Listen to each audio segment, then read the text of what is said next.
Neighbors called one man a hero after a fire gutted a Frankfort apartment building. A Southern Kentucky father faces several charges tonight. How investigators say he abandoned his 5-year-old son during a police chase. New video tonight showing Lexington firefighters pulling a dog out of a sinkhole on a farm. Tracking, alerting, protecting. WKYT News starts now with breaking news.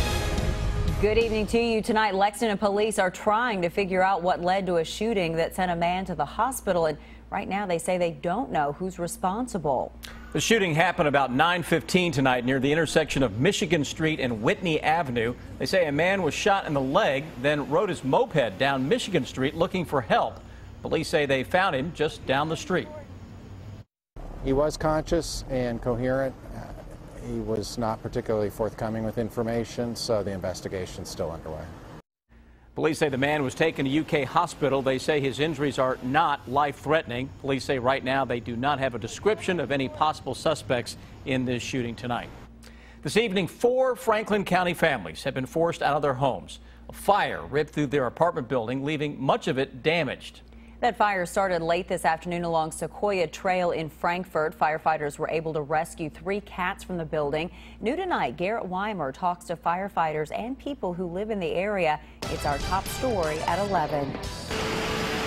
All I could see was flames. Neighbors say it all happened so fast. Every door, the front door, there were flames coming out, and all the windows on the top. It got so hot and so smoky, there's a lot of damage.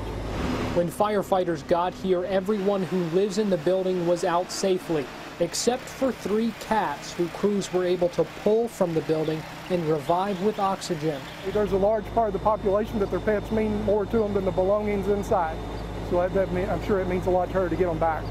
Neighbors say after one man pulled up in front of the building and saw the smoke, he ran inside and went door to door to get everybody out. Neighbors call it an act of courage in the face of those flames. When you put yourself out there to save other people without regard for your own safety, you're a hero. Firefighters say they think the fire started near the front door, the only way out of the building. We're told 2 people who lived downstairs had to crawl out through a window. No one was hurt, but everyone here is still trying to grasp just what exactly happened. There's no words. There's just no words. In Frankfort, Garrett Weimer, WKYT. Tonight, firefighters tell us they are still trying to figure out exactly what caused that fire. Showers and storms returning to the bluegrass tomorrow, and it's the beginning of some changes in our weather. Chief Meteorologist Chris Bailey has an early look at the forecast. Are we talking fall-like? Yeah, we are. We've got a big fall cold front, Sam and Amber, off to our west with an area of low pressure that you typically don't see a lot of in the middle of August. That's more reserved for later September and October. Defender on the Broadview to start things out. And look at how wound up that storm really is. It's got cool and chilly air coming in behind it. 40s and 50s showing up into parts of the Rockies and the Plain States. Out ahead of that, though, showers, thunderstorms are spiraling and increasing. Even the threat for some severe weather to our west as of now. Most of central and eastern Kentucky still in pretty good shape, though. The first line of thunderstorms getting close to the Paducah area. Live First Alert Defender central and eastern Kentucky. Not a whole lot out there. Had some isolated stuff earlier. It's southeastern Kentucky still that may hear a rumble of thunder as we head into the overnight Harlan into the Hayden area. Out the door tomorrow morning, an isolated shower thunderstorm is around. Scattered storms, though, start to pick up steam. And in coverage tomorrow afternoon, those thunderstorms will become likely. A couple could be on the strong side with some hail and high winds, especially the farther west that we go. When I come back in a few minutes, guys, I've got a brand new hour-by-hour forecast that will time the cold front into where you live, and wait until you see how cool the air gets behind that boundary. That's in less than 10 minutes. Chris, thank you. Tonight, a Pulaski County father faces a long list of charges. Investigators say he abandoned his 5-year-old son while trying to run from a constable. They say that Matthew Logan left the boy in his truck after he crashed during the chase. The child was not seriously injured. New at 11, Monique Blair talks to one of the constables involved in the arrest. 29-year-old Matthew Logan was wanted on a felony violation of probation. On Sunday, a Pulaski County Constable officer spotted Logan on North Highway 27 and attempted to pull his car over. When attempting to stop the vehicle, the subject fled. Now Logan led the officer on the car chase through those two buildings you see behind me, through the grass here across this street, and then it ended when he drove his truck over this embankment. You can still see the marks it left on the ground, and that's when officers say Logan got out of his car and ran. There was a underage child in the vehicle at the time of pursuit until the pursuit stopped. Officers say when Logan ran from his truck, he left his 5-year-old son behind while his son was screaming for his dad. Officers say Logan called his wife to tell her where their child was, but Logan kept running.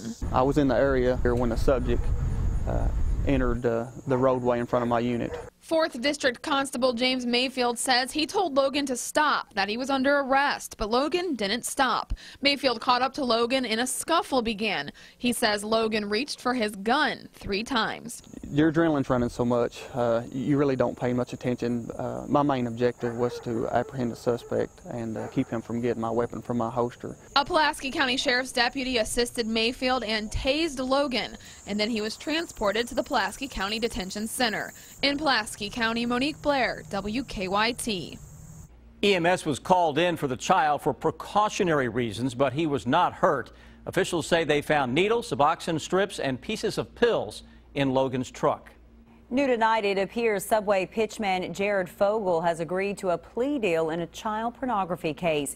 Indianapolis TV stations report Fogle is expected to enter a guilty plea tomorrow. The U.S. Attorney's Office in Indianapolis has also scheduled a news conference tomorrow.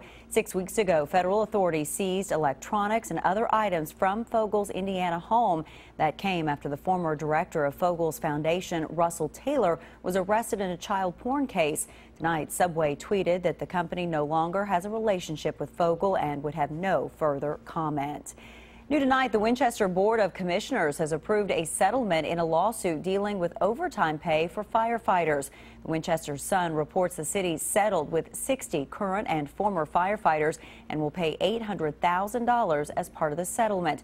The lawsuit was filed in 2009. Earlier today, we showed you some exclusive video of a dog being rescued, and tonight we have new video showing that dog in the moments after being brought out of a sinkhole on a Lexington farm. Kind of a different look at it here. The Lexington Fire Department shared this video with us. Firefighters say the dog fell into a 50-foot deep sinkhole this afternoon on the farm along Grimes Mill Road. They used a pulley system similar to one that they've used before with a human rescue to get to the dog named Vader to safety. His owner told us he is grateful. Certainly a part of our family, and got 3 little ones, and was trying to figure out how I'd have to explain to them that Vader wouldn't be there tonight. So, yeah, the level of gratitude is certainly just at a loss of words, really. A little dirty. Firefighters say it took them a few hours to rescue Vader. They say he was not seriously injured. Tonight, the Franklin County Sheriff's Office has opened an investigation into a woman accused of abusing her disabled sister in Michigan. We first told you about the case against Candy Lawson yesterday. Police in Michigan say they found her sister starving and locked in a closet. Now investigators in Franklin County are looking into the 2009 death of Lawson's mentally challenged brother in Frankfort. The sheriff says there was never a law enforcement investigation into the death. He says deputies had been to Lawson's home when she lived in Frankfort, but never for anything serious. There's never been anything significant, even running a background check. We've never had anything significant there. So right now we're trying to go back and piece together anything that would throw a red flag. Corunna, Michigan police say Lawson's mother had custody of 8 mentally challenged adult people, and Lawson took custody of 2 of them when she died, but police say 4 of those people are still unaccounted for. New tonight, funeral arrangements have been set for a Russell County Sheriff's deputy killed in a crash. Investigators say that 39-year-old Deputy Sean Cook died yesterday when his pickup hit a dump truck in Clinton County. He was off duty at the time. Deputy Cook transported prisoners and worked court security for the sheriff's office, but he was also a firefighter in Russell Springs. Quite a shock when we all found out, because this group is extremely close. They they're together a lot, even, you know, other than fighting fires. So they're really, really a close group of people, and it's really been a blow to them, hit us all hard. The visitation for Deputy Cook will be Thursday from 10 to 2 Central Time at Bernard Funeral Home in Russell Springs. The funeral will follow at 2, also at the funeral home. An Anderson County road was closed for hours today after a tanker truck crash. It happened this morning on Highway 151 near the Alton community. Emergency crews also evacuated about 30 homes nearby because the tanker spilled much of its load of gasoline. The road reopened this afternoon and the evacuation order was later lifted. People living nearby say that they've seen this road have many crashes over the years. They think it needs a guardrail and shoulders. Yeah, there's a big bank down there, and it's about waist high if you stand in my mother's yard, and if they drop a wheel off, they can't get back up on the road, and it just pulls them on off. People living nearby say they've tried to pay to put up a guardrail, but they say they were told that they would be held liable if something went wrong with it. Tonight, members of the military are joining firefighters on the front lines of wildfires burning across the western United States. Some 100 wildfires are burning in at least 7 states. In Washington state, Washington National Guard members are filling in the ranks. Some of them are working 16-hour days to battle the flames and to give firefighters a break. Right now, our mission is to make sure the fire creeps down to our fire line down below. 200 soldiers from Joint Base Lewis McChord in Washington state will begin training tomorrow for deployment to the wildfires on Sunday. They're being called in through a 1975 agreement between the Defense, Interior, and Agriculture departments. New tonight, the FDA has approved a drug that is designed to help boost women's libidos. The drug, called Addyi, was originally tested as an antidepressant.